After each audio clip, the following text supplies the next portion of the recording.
పిల్లలకైతే సర్ప్రైజ్ ఇవ్వాలనేసి వెళ్ళాము. మా పిల్లలైతే చుప్చాపు స్నేక్ అండ్ ల్యాడర్ ఆడుకుంటున్నారు. మా చిన్నోడు మా మమ్మీ నేను వీడియో చూస్తే వాడికి కొంచెం సిగ్గు అలా చూస్తున్నాడు మా మమ్మీ ఏం చేస్తుందని.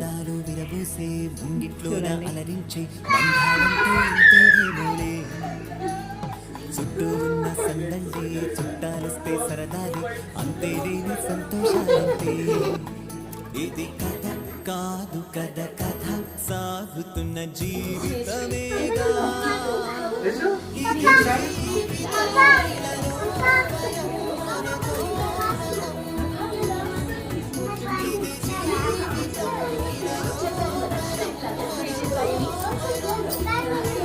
చూసారు కదా మా ఆయన వచ్చిన ఆనందం, మా పిల్లలు ఎంత ఎగ్జైట్ అవుతారు. మేము చాలా హ్యాపీ అండి. వెరైటీస్ అన్నీ మా ఆయన కోసం చేశాను, నేను ఇంట్లో ప్రిపేర్ చేశానండి. థ్యాంక్ యూ అండి, thank you for watching. Bye bye, next వీడియోలో కలుద్దాం.